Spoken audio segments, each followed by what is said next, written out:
works perfectly than others. I've talked to journalists over the country, and so have you, that have different ways of doing different things. So we're going to try, I think, to hit a broad scope here and talk about not only personal experiences, but some of the things that that may have worked for each of these folks that are up here today.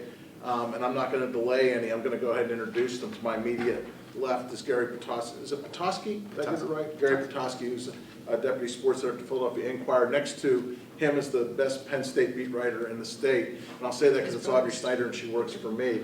An awfully good one is right down next to her left, Donnie Collins, who is from the Times Tribune. So we've got a good representative panel of guys who do beats, but also of editors. We have 2 editors up here too, so we're the ones that read those tweets and go, oh, you've got to be kidding me.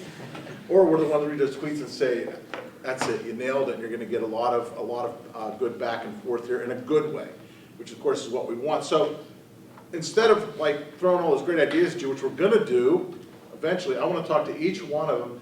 You're all on Twitter, right? I mean, Gary, you're on, I'm on it, you guys are all on it, obviously you're here, so you're on. So I'll start with Donnie at the end, we'll work back toward me. I want to know your worst moment on Twitter. What did you tweet something out and go, oh God, I can't believe I did that. I spelled a lot of words wrong. Well, I get stuff wrong on Twitter all the time. I get corrected by my followers. But I mean, what's a moment when you did it and you kind of went, oh, that's cringeworthy? It's not that I was wrong, but I wish I didn't do it in hindsight. But I called one of the pitchers for the Rail Riders, which is the AAA baseball team that I cover, statistically the worst pitcher in the league, and he was. But he had a lot of friends in the clubhouse, so they kind of shut me out for a week after that. So what I apologize to Cody Epley. What you're saying, Donnie, is that we know the reach is far. We know that a lot of sports teams follow what the writers say. Okay, that's fine. Audrey, this should be pre-post Gazette if you want to, or you can lay one on us that you did at the PG. Audrey was in Harrisburg before she worked for us. Yeah, I feel like it's just more or less kind of like the current thing that sticks out is, you know, like this past weekend. One of the players out of Brenneman's in pads, and you're like, okay, he's out there in pads before the game, and I'm like, all right, yeah, looks Brenneman's gonna play. And then I take him back to the locker room and pull his pads off, and he stands for the sideline of the scrimmage, and I was like, wow, you know, like you think you're gonna get it right because the kid's out there in uniform and pads, and then he doesn't. You just feel like an idiot because then you're like, oh, well, he's in a baseball hat, but I was like, I swear he was out there in pads, you know, like here's a picture of it. But that's just kind of a recent thing that sticks out because you're like, well, at the moment, it looks like you're going to be correct, but like 20, 30 minutes later, you're not. It's that immediacy and do that. I mean, we're all trained to get it right. I mean, that's the first thing you're taught in journalism. We got to get it right. And this next thing you're taught is you got to get it fast. Yeah. You always say rather be right than fast. Well, Twitter and other social media, quickness sometimes overwrites the other. Not purposely, but sometimes it happens that way. Gary, you got any of those? I do. This is like true confessions. Yeah, right. I think that the thing about Twitter for me is that in the earlier days, it was understanding it. And a number of us in the office retweeted a fake account one time of a Eagles coaching news. And of course, there's 2 things. Number one is that you're retweeting a fake account, so none of this happened. Someone's just trying to, you know, they're just trying to get you going, and then you fall for it. But the other thing is that you have to be careful to not get sucked into the fast part, because as much as you want to be fast, everybody's going to get it anyway, and you don't really get credit for being the first to tweet something. So I think that was sort of a lesson learned. We were retweeting, you know, bad, you know, news that wasn't out there. Sure. I had a butte last night, actually. After I got done all my work and it was late, there was a hockey game on television. I think Calgary was playing Vancouver. And one of my favorite players back in the 80s and in the 90s was Lanny McDonald, who played for the Calgary Flames. And he had a great mustache. Big red. He was redhead, and he had a big red mustache. And a kid from Calgary scored his number 7, and I said, you know, here's the guy I remember is a great number 7, and I put his picture up with a great mustache and a helmet and an old school look, and somebody tweeted me back, one of my followers, and said, we're number 9. So I went and double checked it, and doggone it if he didn't wear number 9. And I sent it back out. I thanked him for correcting me, put it back out, and said, he wore number 9. So I could have swore he wore number 7. That's an age thing, I said. Must be. So, hey, we all make mistakes, and that's something, but you know, when you make a mistake in a newspaper, sometimes you're sitting, you're typing your story, or you're doing whatever, you can go back and fix it before you submit it, and you have editors behind you. Social media, you're kind of out there. There isn't really an editor behind you to do that. And you know, I'm going to take this from the reporter standpoint. Audrey, I'll start with you, don't come to you, Donnie, but how does a reporter who is you know, we're talking Twitter, but you could say Instagram, you could say Vine, any of the things that we use as social media. How is it, I mean, do you deal with being on an island essentially, where you say something, it's like there isn't an editor behind you to go, hey, you sure that's right, or to correct it if they know it's wrong. How do reporters feel being out there? I mean, there's some freedom in it, yes, but. I don't have a problem with it, honestly. I mean, it's kind of like, hey, you're on your own. You know people are going to respond to certain things and what they're not. But if you're right or you have a strong opinion about something, why not go for it? Why not have that conversation? And if you know people think you're terribly wrong or stupid, they're going to tell you all those things and then some. But I feel like it's worse to kind of hold back and not have the conversation rather than just having it, you know? If you see something and you're at a game and you want to tweet that and you think it's appropriate, go ahead. If you want to push the envelope a little bit, do that too. But don't go over the top with it. I think that just comes down to each person. Like, you have to know where that line is. And somebody was saying earlier about like not following players. I have to follow a ton of players because that's all the commitment news. Like, I'd say probably 90% of commitments break their news themselves, you know. But like you see so many stupid tweets from them in between, and like inappropriate pictures of whatever they're doing with their girlfriend, and you're just like, all right, I don't want to know, you know. Like, I'm never gonna retweet that. And be careful not to if you're scrolling through, you know, and you accidentally hit that. So yeah, push the boundaries. Donnie, what do you think? You're not, you know, you're kind of out there. You don't, like, you turn a story into the desk, they're going to edit it, they're going to look it over, you're going to have some backup. Twitter, you don't have backup. Yeah, what I try to do with Twitter is, you know, I think my strength as a reporter is that I've played some of the games that I'm covering, and I can analyze it a little bit, and that's my opinion out there. And if someone disagrees with it, that's normally the way it goes in this business, and you try to, you know, you have a back and forth there and you have a conversation. But I'm not afraid of people disagreeing with an opinion. I'm afraid of being wrong in a big story. So when I have a story, I usually run it by my editor who's sitting over there. But so it's his fault. Goalies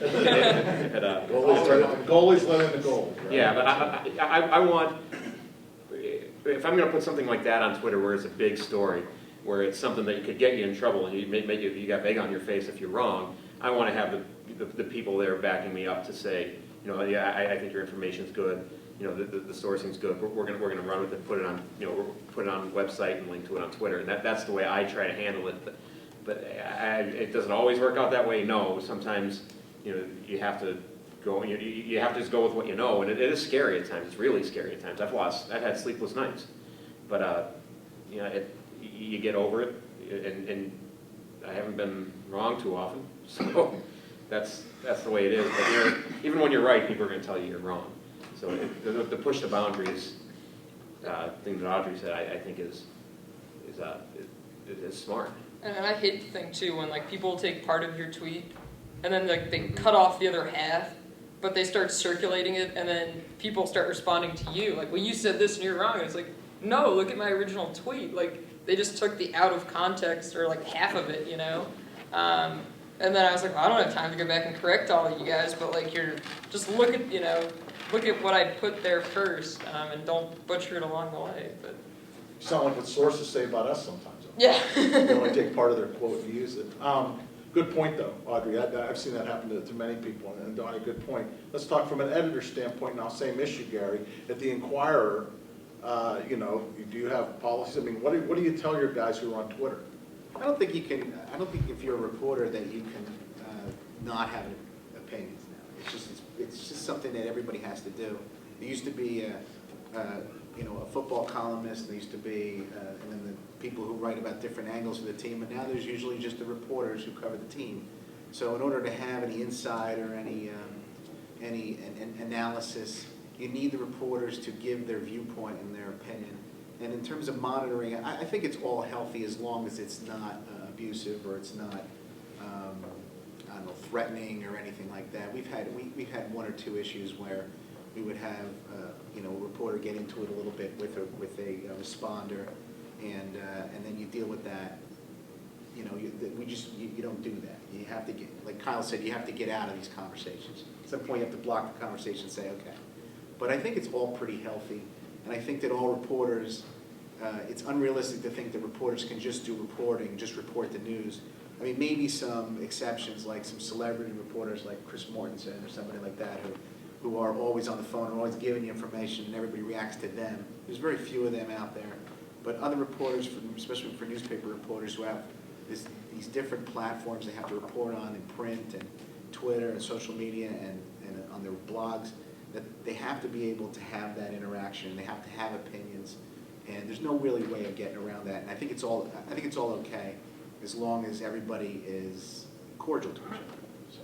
So if your Eagles beat writer today tweets that they should fire Chip Kelly for signing Tim Tebow, that's okay?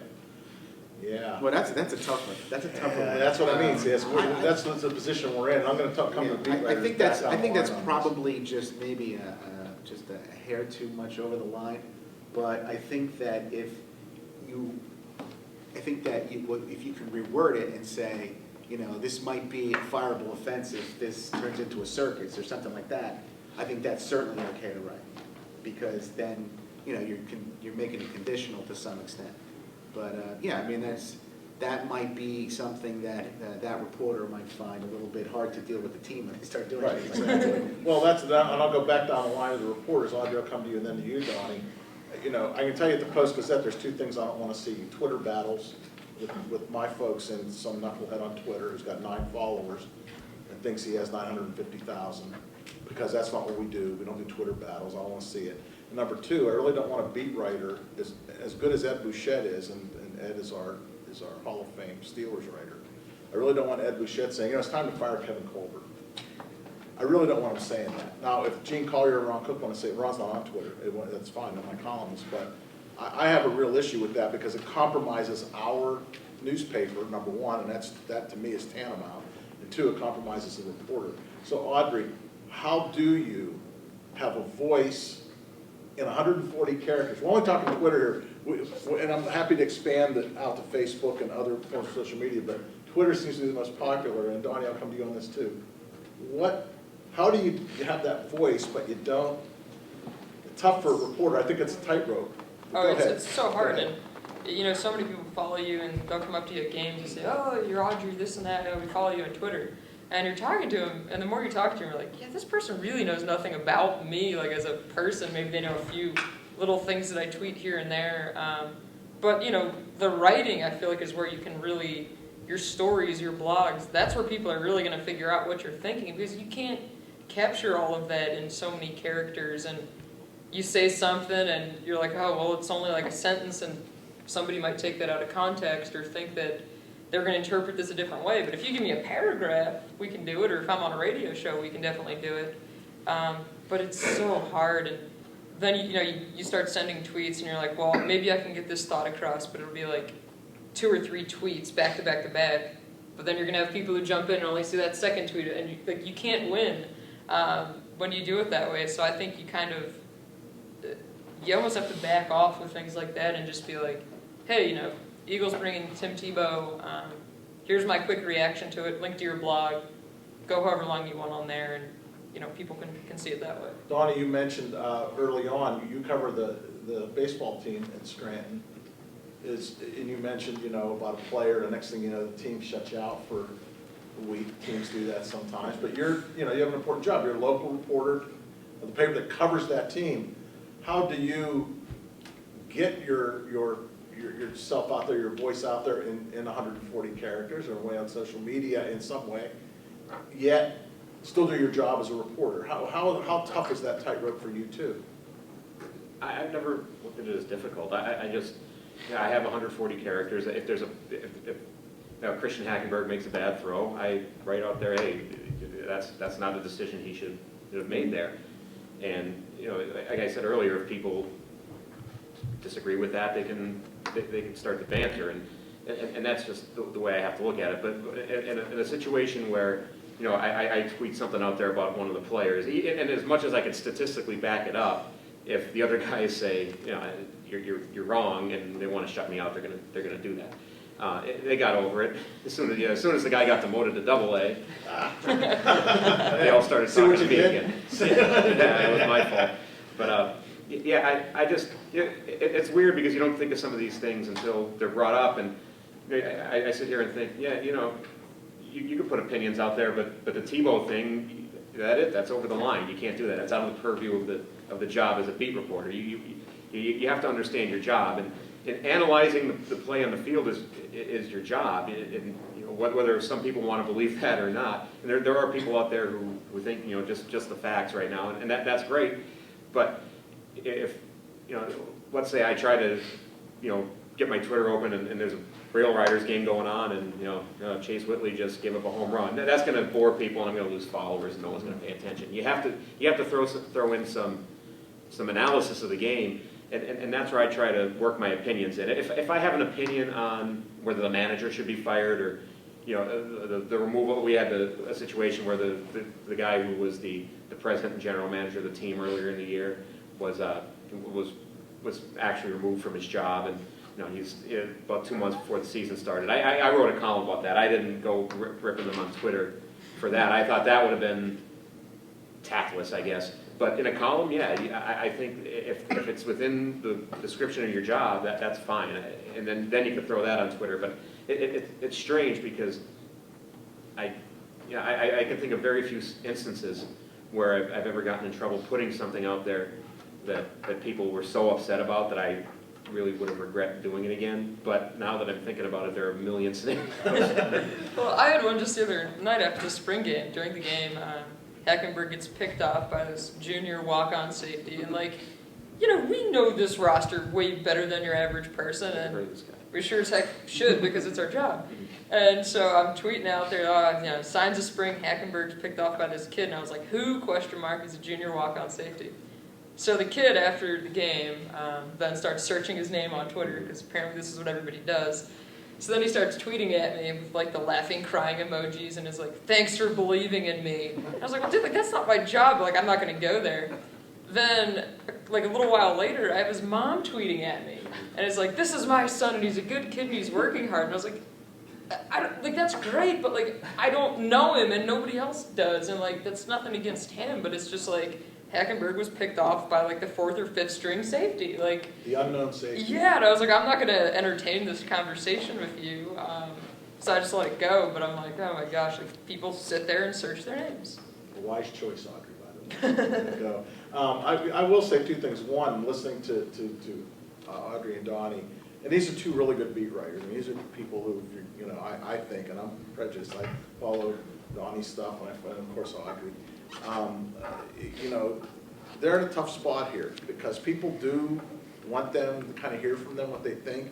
If you say that Hackenberg throws a bad pass and he's picked, to me that's fruit for anyone to say that. I mean that hey, it's on the field, it's right in front of you, you can't miss it, and everyone's thinking it anyway. So if you don't say it, it sounds like you're a shill. Now sometimes you could say, well, he threw that pick, but so and so ran a wrong route. Okay, because in football a lot of different things can happen in a single play.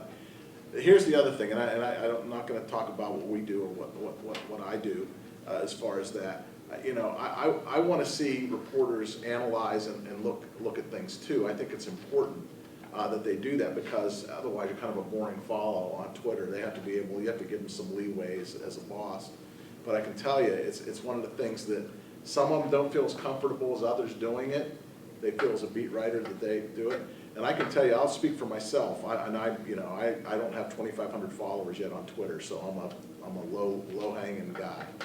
But if you're a sports editor or a highly ranked deputy, you have to be really careful what you say because what I can do very easily is screw up a beat writer on our staff by saying, I feel something about a team or something. It's like, great, you know, it makes it look like the whole department thinks that way. Because remember, sports editors in the room, you are the department. I don't care if you got 30 people or 4 people working for you, you're the titular head of it. So everyone must think it if you say it, even though of course we know that's not true. Columnists write what they write and everything else. So I think that's just a cautionary note from an editor, sports editor's thing. What I want to tell you guys too is, please feel free to raise your hand and ask questions. I don't want this to be us talking, just us talking up here, and ask the panel questions. I ask one favor of you. We seem to have more students, I think, in here now. John, you can tell me. When you ask a question, please identify yourself in your newspaper. We all kind of know each other in here, but they don't, and for those who don't know, it's just a nice thing to do. So, I know you in the back, but go ahead. I'm Alex, I work for Jerry. So, He's at the Post-Gazette. I'm at the Post-Gazette. I think an important thing to note as well is the last point you made is that you represent the section. I think that goes for everybody who works for you, too. Yep. If you have the name of your publication No on your question. bio, you represent it. So you can get coworkers in trouble by saying anything. That's right, and you should always, no matter what you do in your, you know, you represent, I tell writers this, copy editors, whatever, you represent the Post-Gazette, no matter where you are and what you do. And I don't care if it's your off hours or not. You know, people are gonna know you. You're known, by the way, in a lot of ways for what you do. It's the way we are sometimes, so it's a great point, Alex. Yeah, just like to add that, you know, Ben? anything we do out there, I mean, especially covering Penn State, you know anything you're putting out there is going to be used for political gain by somebody or another. From our standpoint in sports, I don't want to be sounding off on real politics on Twitter and having that used for political gain locally against reporters in my own paper, so I've got to be very, very careful. You know, you see things you disagree with, just basically shut the heck up, keep it to yourself. I hosted the chat for the presidential election, a live chat for the newspaper. That was my job. I'm a political science major. Right? It was my first love. That's what I was. And anyone that's working probably say, yeah, it's probably what you do on journalism. Go ahead, Chris. Chris Gary, I am with the Spring Times Review. Question's more for Jerry and Gary. At our paper, we have written guidelines, social media standards of kind of what you're allowed and not allowed to do. Do you guys have something similar, and how closely do you follow it? And if not, what do you do? Well, that's a good question. I think that we have guidelines. They're pretty loose. I think that what we were talking about earlier, there's just certain lines we don't want to go over, and those are really where the guidelines are in our paper. I would say they've been changed at least 2 or 3 times in the last few years, because just from having experience. I mean, mostly what we're talking about is Twitter. I don't think that there's another social media form that we use in our paper anywhere in comparison to that, even though we post stories on our Facebook page and things like that. So we're really talking about Twitter, and so there are some basic rules about where the lines are, but it's really still, it's in a formative stage in terms of guidelines. I don't think, at least I've never seen written guidelines of the Post-Gazette. I try to talk with every new hire we have, or at least get across to the staff that what we look for on Twitter and what we'd like to see on Twitter. And I rely on them to to police themselves. Now, does that mean anyone at the PG's ever stepped over the line? You bet they have. And you bet they've heard from me. They've heard from Donna Eyring, who's my deputy, and you know, does a lot of web stuff. But one of us will get a hold of them and say, hey, you know, knock it off. You know, where are you going with this? Don't do it. We don't have a lot of people like that. Thankfully, we have really good, smart people there who do that. But, you know, people can get under your skin. Sort of like the guy who never scores any goals, but he always hits you with the butt end of the stick in the corner. He gets under your skin. He's not any good, but he gets under. He's got 9 followers guy who's just on you the whole time. That's why block is such an important thing in Twitter.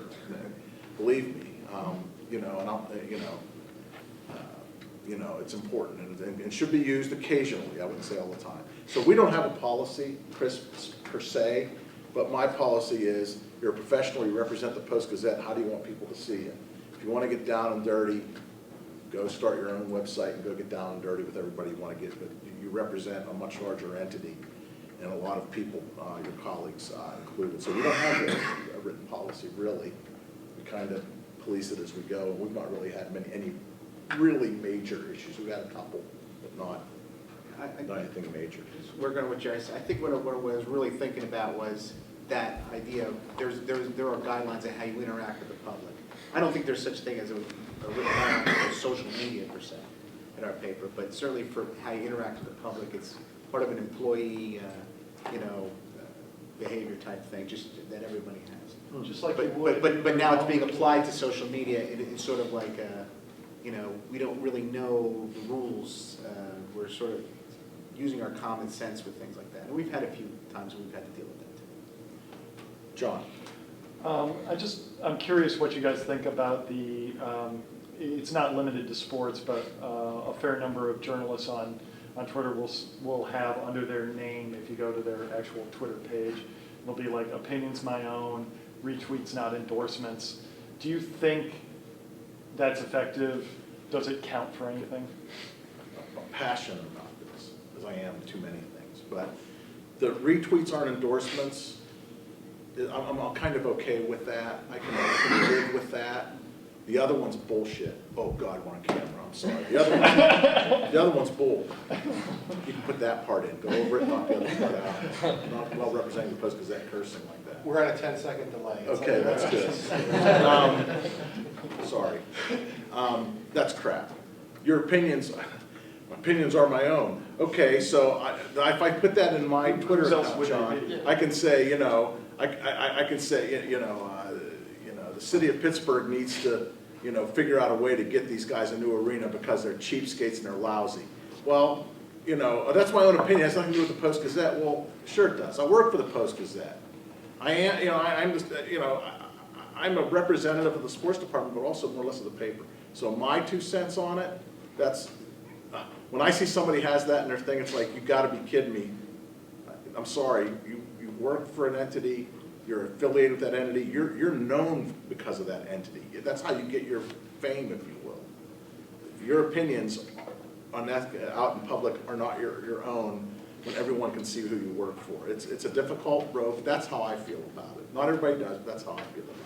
We'll just go down the line. John, I think that I think it makes no difference whether you write that or not. People will, whatever people think retweets mean, that's what they mean, whether you write that or not. And I think that maybe it makes the reporter feel like they can maybe argue against someone saying, well, why did you support that? And he can come back and say, hey, look, but it's what people will think, because whatever people think retweets are, then that's what they'll think. Yeah, I mean, you can retweet it and then give it some context below if you want to do that. But I mean, there's just certain things that you have to know to stay away from. But certain things you can definitely pick at. And Jerry, I don't know if we have any agreement or anything with Sheets, if they're because I am a big Wawa fan and I light Sheets up a lot. So No, we have Okay. no agreement with Okay, Sheets. good. They don't advertise with us. because that's like one of my, that's probably my biggest gripe. So if somebody's retweeting a bunch of things about Sheets, I'll be like, no, just stop. Like it's not even, That's the worst thing to do. See? What about Donnie? What do you think about that? The retweets don't equal endorsements thing, I think is a joke. I see that all the time and I laugh because those are typically the people who are retweeting the most. And, in my opinion, if I retweet something, obviously it's not me that's saying it, but I'm sending the information out there for other people to see. And if it's something so stupid or so off the wall that, I'm retweeting it to kind of make a point. And I'm gonna follow up and say why this is not right. But I can think of very few instances where that happened. And generally, I retweet things that are useful to people and that I know are probably true. They come from a good source, or news items and stuff like that, or an opinion that I happen to agree with. So yeah, I think that little disclaimer there on your page is only as good as the people who see the disclaimer on your page. So if I don't have it on my page, but say I did and I retweet something that someone doesn't agree with and I get lambasted for it, then I deserve that because I'm the one who threw it out there. And no, I can't assume somebody's going to click on my name and see, oh, I wonder if this retweet equals an endorsement. Yeah, and I think you also, there's a broader context too, John, to that question. And again, if you're an editor, even or a beat person, it's more important.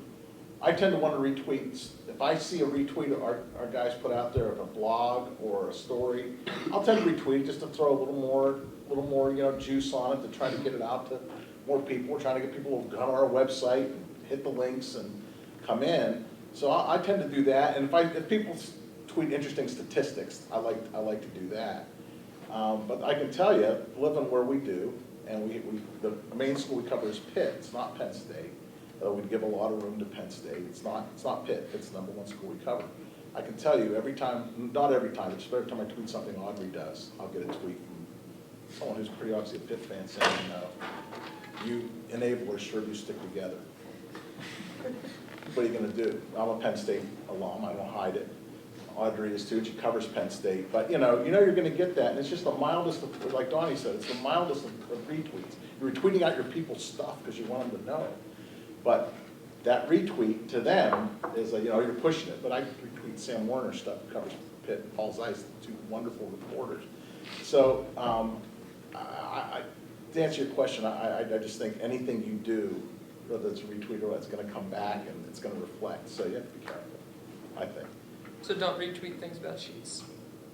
Audrey, you do whatever you want with Sheets. That's fine. So you're a Philadelphia person, you know, Wawa. You guys look at Wawa stuff. And they're fine too when I go down to the shore. Let me ask you guys this, and ways you use it. Donnie, I'll start with you, and then we'll move to Audrey next. Using social media is, when we talk about Twitter and everything, but how do you use it to supplement coverage, or do you use it to supplement coverage? And I think all of us have blogs, and all of us have, there's other ways to do things, but what ways do you see, like, where you say, well, I'm going to do that because it supplements what I'm doing for the newspaper or the website? I have a blog, and what I tend to do, I think that the only purpose of Twitter for my professional use is to supplement what goes in the newspaper, what people are paying to see on the website. So my baseball game coverage every night is a game story. Some nights we'll do a little bit of a notebook, and then we'll get the box score in. So anything else that happens, and there's a ton of things happening in the game. There's stuff happening in New York that's important to what's going on in Scranton. There's stuff in Trenton that's important to what's going on everywhere. So that's what I try to put that stuff on the blog, and then I always try to link to it. And my philosophy is get somebody to click on a link on your site, because the only way you're going to benefit from it really as a newspaper is to drive people back to the website. Everything else is my opinion. And it's fun and it's entertaining sometimes to kind of go back and forth with people. But I think professionally speaking, we need to be driving more people back to the website, and that's how I do it. One of my blogs, I have 2 Twitter accounts, by the way. One's for the Penn State account, one's for the Rail Riders, because I have this crazy idea that Rail Riders fans don't want to read about Penn State necessarily, and vice versa. So I have the 2 different accounts. And I will have the blogs linked to each. So if I put a blog post on Penn State, it goes right to the Twitter account. So to me, it's almost like you're publishing something immediate that is kind of what you would read in the newspaper 20 years ago the next morning. But you're going to expand on that obviously for the newspaper. It's there's a million circumstances we've run into where you throw something on the blog, and then it goes to Twitter, and 10 minutes later the TV station has the same story miraculously, and it's frustrating. But so I always tend to, when I'm supplementing coverage, get something online first or whatever, so I can link to it on the blog, because to me the only important thing we do with Twitter is get people back to the websites. Audrey, talk about that, because the Penn State writer in our paper, while especially in football season, they're extremely busy, but Audrey also covers news up here, so she's been to more trustee meetings probably than most of the people in here, and she's got every scar to tell you about it. But a lot of your stuff, you're a prolific and very good blogger. That's where a lot of your stuff goes and everything. But tell, how do you want to use the supplement coverage? And one thing comes to mind, talk about the Ohio State, the whiteout thing. I thought that was just something really great that you did. Oh, is the time lapse? Yeah. Yeah. So I just like trying different things. I'm just really curious about a lot of different stuff. So like I have a nice, camera besides, my iPhone. And, we don't send a photographer for a lot of stuff. So like blue-white game, I'm down on the field taking pictures, getting vines. Mainly just because it's really fascinating to me. Like, we're going to need these pictures down the road. But you notice things. It makes you a better reporter because you're doing all these other things.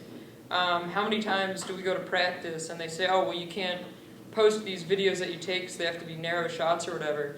Well, that's cool, but I'm going to take the wide-angle shot and look at it for myself to see, okay, who switched in on this? When they went to this package, who came in, who's that star linebacker? Now, I'm not going to share the video, but I'm going to have it there so I can remember it and go back to it. So I think that's really important. With the time lapse last year, the iPhones just have this great feature. Just pretty much tape my phone in front of my seat in the press box, let it run for like maybe probably more than that, probably like 10 or 11 hours throughout the course of the day.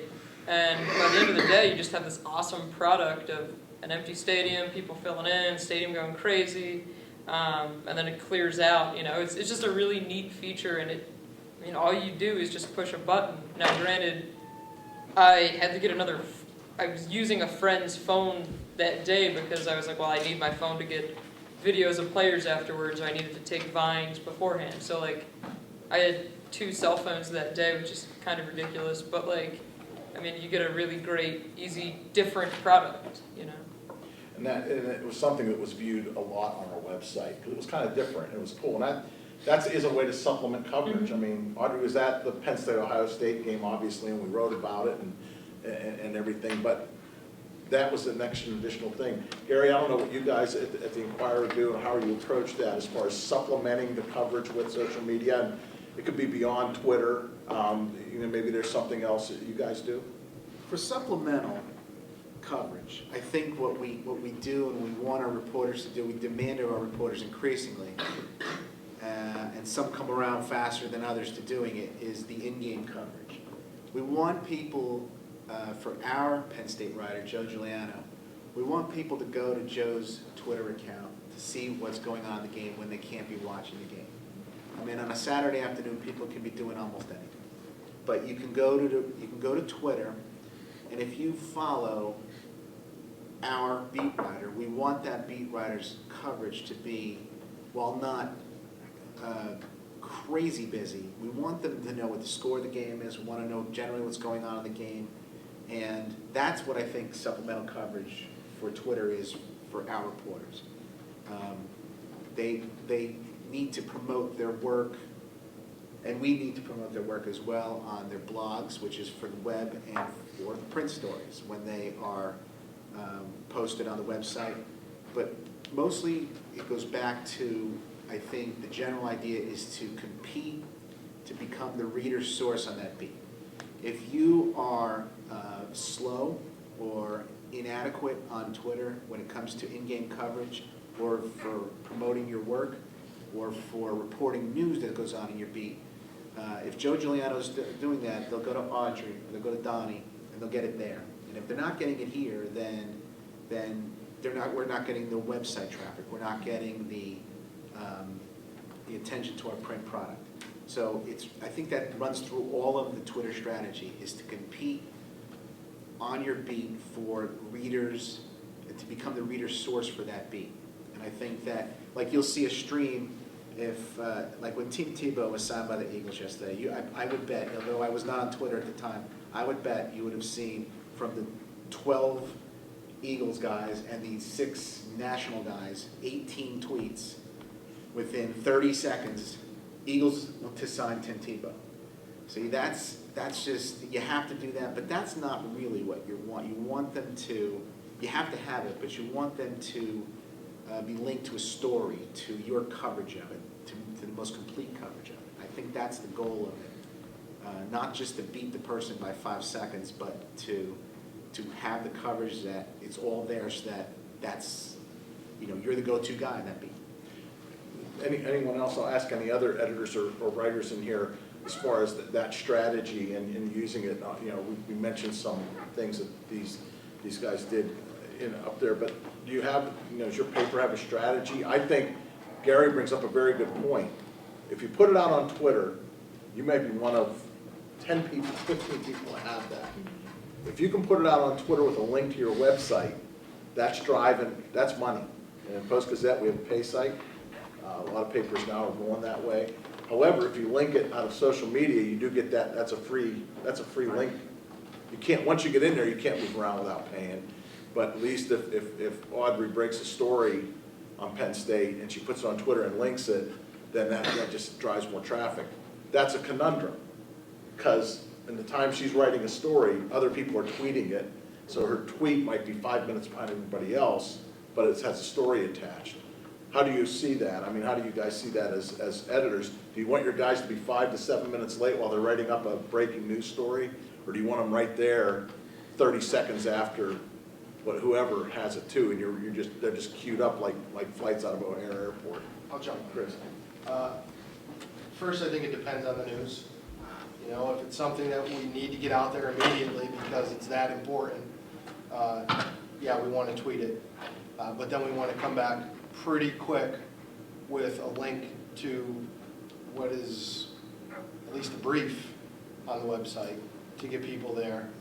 Donnie's really good at doing that. We also often will send people to his blog if it's something that's going on the website, or there's more analysis, or it's a different piece that's going on to the blog. But I agree with you on the fact that you want to have a link there so people can see the news, click on it. Because seeing it's one thing, but if you're not the person who's breaking it, you've probably already seen it. So you want to be able to give them more information. You want to be able to give them somewhere to get it, and to expect that you're going to be the writer or the newspaper that's providing that. I think most web technology also is once you put a link to a story, as that story is updated on the website, that link is still the same link. So, if someone sees that tweet 30 minutes from now, they're going to get the most updated. Yes. It's not like you have to put out a new link every time. That's right. It's the same link. So I think that's why you mentioned, this is another thing we tell our reporters to do, 2, 3 graphs, 3 sentences. Right. Get something online and then keep updating it. And every time you update it, every time someone clicks on it, they're going to have the most updated version. There's a couple things to know about Twitter. One, it drives no money for you. You don't get any money for tweets. If we got money for tweets, some newspapers would be, just very wealthy, and we're not. And two is that, driving people to your website is a way for your newspaper that you can monetize it that way. So it's that rock and hard place kind of thing, but I think, Chris, everyone kind of says that. Just get 2 or 3, get a couple graphs up, just get some people, we want to get people to the website, an understanding that at times you just have to put it out there. And and the other thing is, of all the people in the country, we all know Twitter. Most of us in the room are probably on it or know it, but it's about, what is it, last stats I saw, 15% of the country uses it. It's a rather low amount. Journalists use it like crazy, so we can all see what each other's doing. But the general public, they don't. They still get their news from their cell phone, internet, television. Yeah, we want to drive more people, but Twitter is a rather small part of the world, if you will. There's so many other social medias types of social media out there that people use. But we're using Twitter as the main thing, because that's kind of what our industry here uses. I want to wrap this up in 5 minutes, so I wanted to see if there's any more questions from the audience, and then I'll get these guys to close, because we do have a very important lunch coming up after this. But Alex, go ahead. I'm not calling you out or anything, but how do you feel about Ron Cook not being on Twitter, and how should you force your employees to be on? That's a good question. It's one I wrestle with. I'll answer your second question first. I don't think you should force someone to be on social media. Some people are not comfortable with it. Ron Cook is a very for better or worse, popular columnist at our newspaper. I say better or worse because a lot of times he's popular because he can be very contrarian, or he can take stands a lot of people aren't. But hey, you know, a lot of people read Ron Cook. For those of you who use Chartbeat in here daily, Ron writes a column that's usually in the top 3 of Chartbeat. Of course, of the top 10 stories, 9 of them are usually sports, and this includes chats, which I was hoping to touch on. I hope I got a minute or two to do that. I don't feel you should force someone to be on it. Do I wish he was? If he's comfortable, then yeah, certainly you want people on it. But if Ron Cook has 40,000 followers, does that make the paper any different or any better? If I link his column on, put it for my 2,400, for the other people that read it or whatever, or retweet it, I'm getting bang. So, you know, I think Twitter's important. I think it's good, but you know, Ron does television. He has his own radio show. Yeah, it's surprising to me I that. don't think anyone's missing. Well, I think for him, it's, you know, you can write a column in 700 words. You're on the radio for 4 hours. When I talk to Ron about it, it's like, I got to do it in 140 characters. I have a complete thought. I don't have a complete thought in 140 characters. Gene Collier can do that, but his one-liners are funnier than most people's columns, because he is a stand-up comedian as well as a columnist for us. So, I don't know. It's a tough interesting to one. me that he's a radio guy who doesn't want to get his opinion out there even more. Not on Twitter. Yeah. He feels uncomfortable. Doesn't mean one day he won't do it.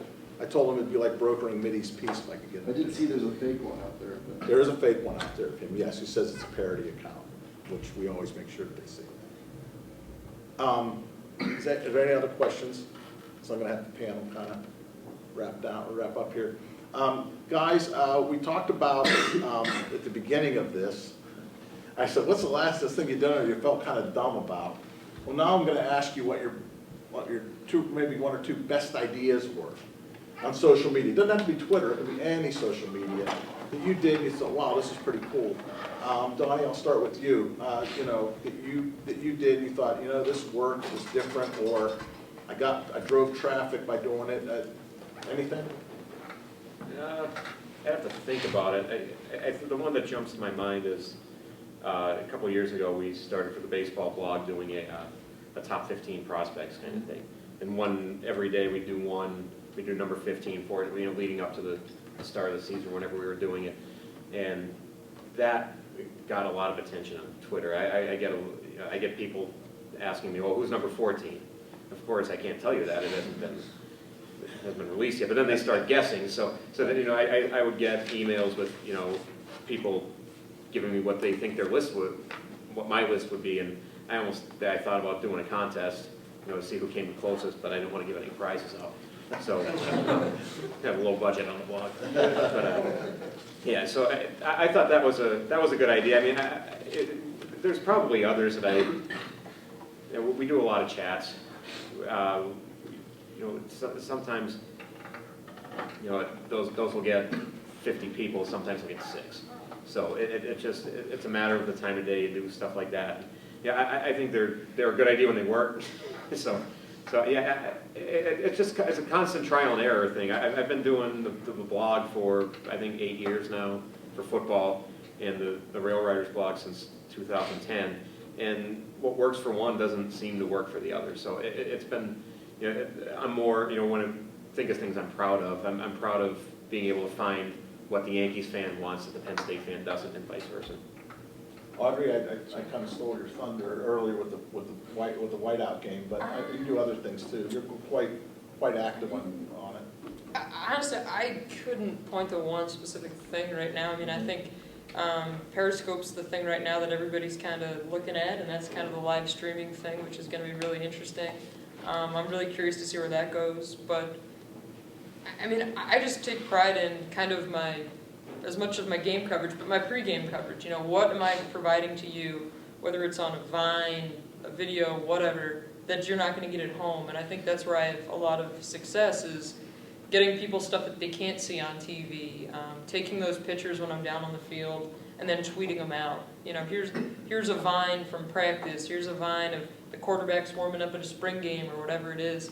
And it's just like, you can't think of Twitter as a chore. Like, whether you like it or not, it's part of what you do. And for me, it's a great help. When I go back to write my notebook after a game, I look at those tweets and I'm thinking, oh yeah, I remember tweeting about that and that's when that happened. Yeah, that needs to go in my notebook. And like, you know, it's kind of like, okay, yeah, this was a good tweet because it's worthwhile and I'm going to expand on it. So that's kind of just how I think of it. Gary, what about the Inquirer stuff that either you guys have drummed up or your reporters?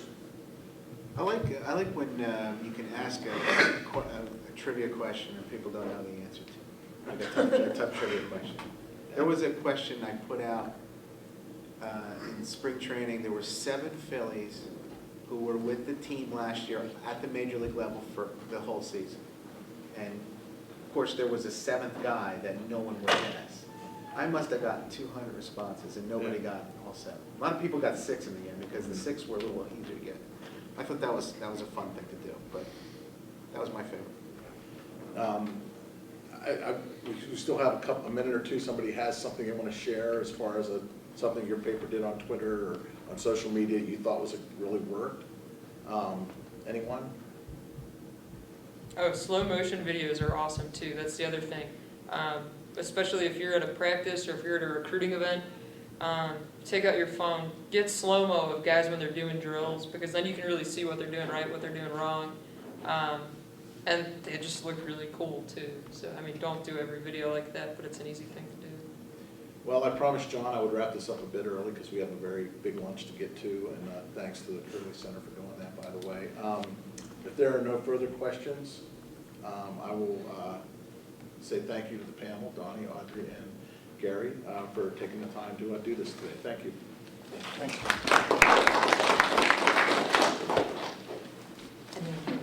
So